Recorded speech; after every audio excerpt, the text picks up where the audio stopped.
बिस्मिल्लाहिर्रहमानिर्रहीम। उम्मीद करती हूँ आप सब खैरियत से होंगे और अल्लाह पाक आप सबको अपने हिफ्ज़ व अमान में रखे।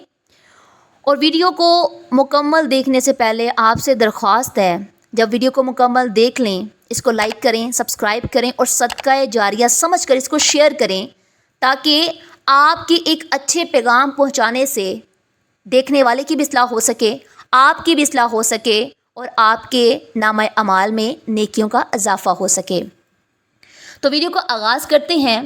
आज के इस टॉपिक से आप वाकिफ़ हो चुके होंगे टाइटल को देखकर कि आज हम बात करने वाले हैं हज़रत मरियम अलैहिस्सलाम और हज़रत ईसा अलैहिस्सलाम का मोजज़ा क्या हुआ और उस मोजज़े में हमारे लिए क्या सबक था। वीडियो को शुरू करने से पहले एक बात कहूँगी कि आजकल हम लोग शिरक में पड़ चुके हैं, जबकि अल्लाह पाक ने फरमाया कि मैं बंदे के हर गुनाह को माफ़ कर सकता हूँ, लेकिन मैं अपने साथ किए गए शिरक को कभी माफ़ नहीं कर सकता। इसीलिए खुदा के लिए अल्लाह पर अपना यकीन, भरोसा, तवक्ल मज़बूत कीजिए।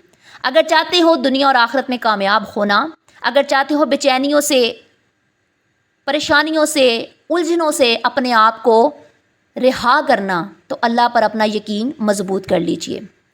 क्योंकि अल्लाह पाक जब अपने बंदों को आज़माता है ना, तो अल्लाह उन्हीं बंदों को चुनता है आजमाइश के लिए जो उसके दिल के बहुत करीब होते हैं, बहुत करीब।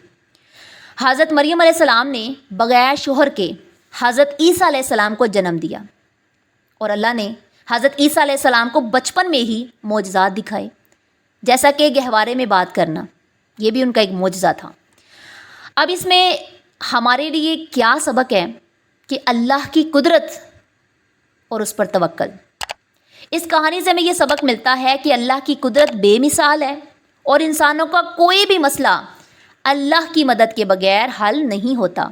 हमें हर हाल में अल्लाह पर तवक्ल करना चाहिए और अल्लाह पाक हमें अच्छी बातें सुनने, समझने और उस पर अमल करने और उसको आगे शेयर करने, उसको आगे सदका जारिया समझ कर फैलाने की तौफीक अता फरमाए। बहैसियत मुसलमान हमारा ये फ़र्ज़ है कि हम जो भी अच्छी बात सुने उसको आगे लाजमी शेयर करें।